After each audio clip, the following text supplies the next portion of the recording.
This is my story on how I went from a Mongoose Excursion to a Trek Checkpoint in 6 years.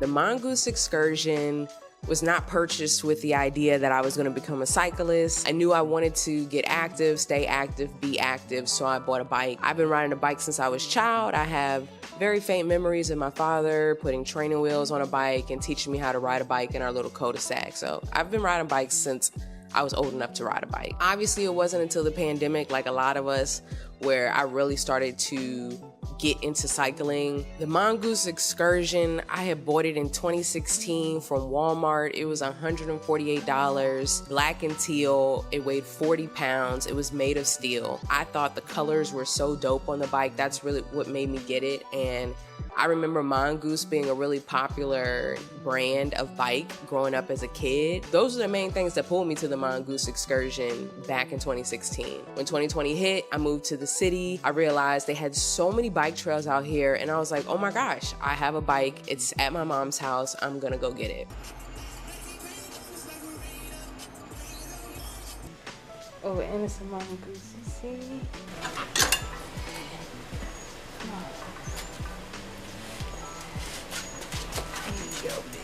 Watch the car.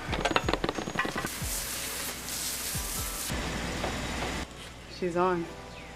I was taking it everywhere, riding it to places I needed to be, using it for transportation. Again, totally unaware of the fact that it was made of steel and 40 pounds. I just love the idea of getting around on a bike. That really gave me a dopamine I can't explain. But after a while of riding a 40-pound Mongoose Excursion made of steel and trying to do these trails and routes, you see cyclists every day and you see the different type of bikes they're on. I knew the Mongoose was holding me back for my next level, my next goals of what I wanted to do. I want to keep riding. I want it to be easier. In 2023, I started looking into hybrid bikes. I really like the concept of a hybrid bike because I really like technical routes. I like doing trails. I like being in the gravel, the dirt. I knew I wasn't ready to go full-blown mountain bike.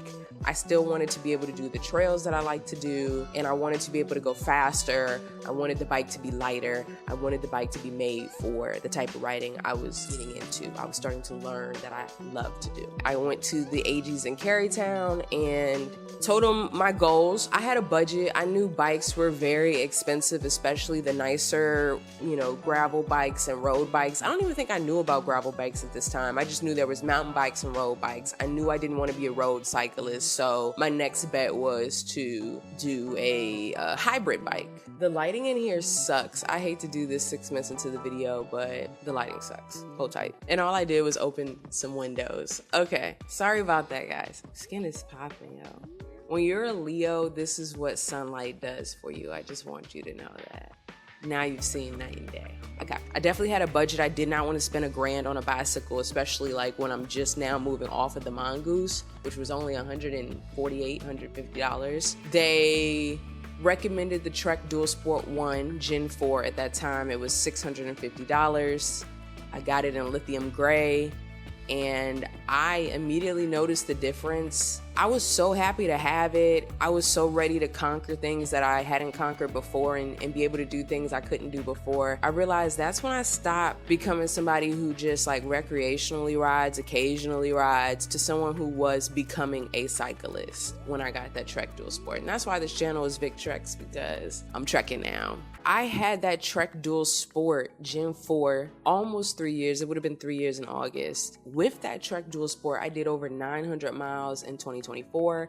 I did over 1,400 miles in 2025. I did my first half century, the 50-mile cap to cap. Go check out that video. And I started riding every other day. That became my goal. I found a daily route that I liked. It was roughly about 8 to 10 miles. I was like, this is easy. It took me about 45 minutes to do it. So I said, okay, every other morning before work, you're gonna do this daily route on this Trek Dual Sport 1. So I did that July, August, September, October, November, December, January, February, March, April, May, June, July, August, September of 2025, I came to a screeching halt. I went on a 6-month hiatus from the bike, and I cannot explain to you why it happened. I can't pinpoint the exact reason, but I mean, I'm sure there's multiple things, right? Like, boom, you've been riding for over a year, nonstop, consistently, doing a half century. Quarter centuries became the norm on the weekends. My body was so fatigued, so tired, and I didn't realize it was because I had outgrown that bike. It was almost like I hit a plateau where it's like, I can't go any faster than what I'm going. I can't give any more than what I'm giving. And it doesn't feel like the bike is rewarding me. It doesn't feel like the bike is working with me. It feels like sometimes I'm fighting with my bike. Even though I could do extremely hard inclines over time, I would dread doing the incline because I knew how much effort I would have to put. The Trek Dual Sport has a suspension fork, and that suspension fork really kills your momentum. You can't lock the suspension fork on the Trek Dual Sport. It just became very discouraging, especially when I knew I had so much more to give and there was more I wanted to do. After the 6-month hiatus, I really started missing cycling. I did. It was driving me crazy that I could not physically get my body and mind on the same page. Eventually, gradually, I picked the bike up at the end of April of this year, 2026. Basically started from scratch, started again every other day. Let's do it. Let's get back to the daily route and let's do it. Did that April and May. I said, all right, I'm ready to do more than just my daily 8 to 10. I want to try to do a quarter century, 25 miles. I felt like even that was grasping a little far for, just getting back to it after 6 months. So I said, all right, let's just at least try to do 20. That's 10 out, 10 back. It took about an hour and 30, I want to say, maybe just under. And the main thing I kept noticing is my momentum on this bike keeps drastically dying. I would go up a hill, down a hill, up a hill, down a hill. And I mean, trying to get the bike back going again, it was so strenuous for no reason. It should not feel like this. It didn't always feel like this. It wasn't like this all the time. It kind of hit me. I was like, I think you've outgrown this bike. But another reason I didn't want to go get another bike is that I knew this bike was $650. The next bike up is going to be easily $1,000, if not more. So it's also trying to decide consciously if I wanted to make that investment. But honestly, when it comes to your health and your wellness, those are investments that are worth making. I think it was a Saturday or Sunday, I did the 20-mile trek. That night, I couldn't sleep. I was just like, you need a new bike. You've outgrown this one. You've done some insane things on this Trek Dual Sport 1 in 3 years. More than probably anybody else who's ever bought a Trek Dual Sport 1 has done. And if they have, it's a very small percentage that have done what I've done on it, I can't go to work. I can't go on another day knowing that there's something better out there for me, and I'm scared to move on. I'm a Taurus rising, I'm a Leo sun, I'm a Scorpio moon. Those are all fixed signs. I'm very stuck in my ways. The routines that I have, I love them. The things that I have that I'm used to, it's hard for me to replace them. The saying is, if it ain't broke, don't fix it. Well, the bike won't broke. With all the riding I was doing, having to take it in more frequently to replace the chain, the cassette, the brakes. You're repairing a bike for you to, put more wear and tear on it. You're still trying to do these insane amount of miles. I really thought I was going to do a century, 100 miles on that thing. That would have been insane. That would have been torture.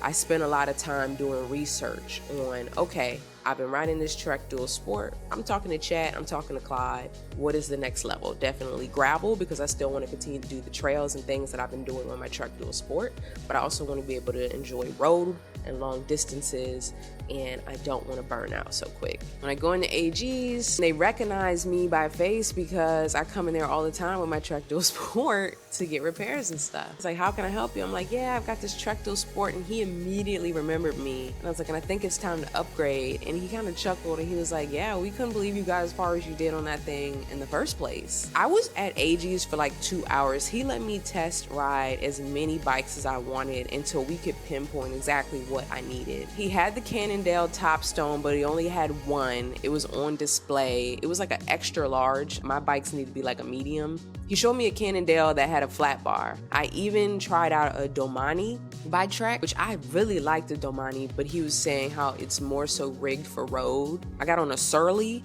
which is a steel bike. It really came down to that checkpoint. Number one, want to stick with Trek. I'm 100% sure. I'm Vic Treks. That's my channel.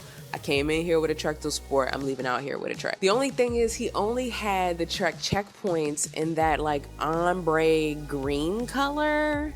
It's like dark green to lime green. He had like 10 of those. And I was like, that's great, but are there any other colors? And he said it comes in like a burgundy red and a lavender purple. And he actually had the burgundy red up on the rack. I was like, oh, you have that up there. I saw that. He's like, yeah, but it's too big. It's not your size. Somewhere, somehow, there was a medium still in the box. He said, I can get it here and I can get it put together for you. Just give me 24 hours. I paid for the bike, over $1,000 more than my Trek Dual Sport 1. I thought I was gonna have a hard time like crossing over and adjusting from the flat bar to the drop bar.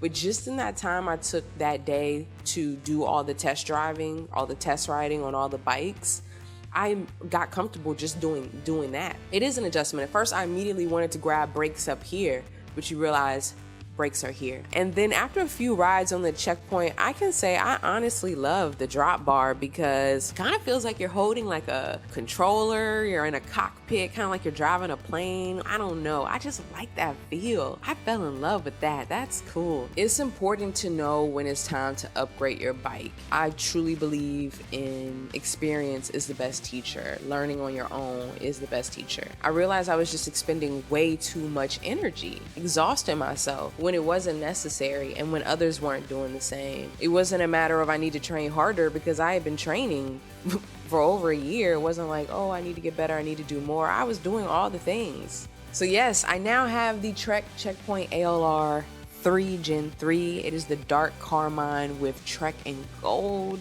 It has tubeless tires, but I most likely will put a tube in it because I don't know anything about tubeless tires and I don't want to be fighting with a tubeless tire. AG's was so kind enough to show me all the different plugs and ways that you can repair a tubeless tire. Shout out to Steven. The guy who sold me the bike, he said he has a checkpoint and he just put tubes in his. He also swapped the valves out to the traditional valves on the bike for me. Appreciate that. For me, each bike represents a phase of who I am as a cyclist. To go from a 40-pound steel Mongoose Excursion and putting crazy miles on that and doing crazy things on that, realizing this thing is just too heavy and it's slowing me down. When I moved to the Trek Dual Sport, that's when I really started tracking. I was running 3 tracking apps, the Garmin Cadence Sensor 2 to track my cadence. I'm wearing bibs and cycling jerseys, cycling caps, the lights, the flat kit. I really elevated with that Trek Dual Sport. Transitioning to the Trek Checkpoint, it's still brand new. I haven't even had it a week, so I'm still figuring it out and learning, but I'm really excited to see what adventures I go on, and I'm excited to elevate the POV series as well. Check out my Trek POV series. I'm really proud of myself for making this purchase, making this commitment. I love the new challenge, the new learning curve. All these things excite me. I'm a Gemini Mars. I get bored very easily. It's funny that I love routine, but at the same time, a routine hates to see me coming. Just getting this new bike has restored my faith and my enthusiasm and my passion. It's not restored it, but reinvigorated it. If you have any questions about my cycling journey, the bikes that I've rode, any other questions or anything else I didn't address, please ask in the comments. I've got the rest of the year and I'm trying to catch up to my stats last year. That 6-month hiatus slowed me down, but we found the problem and now we are on our way to the solution.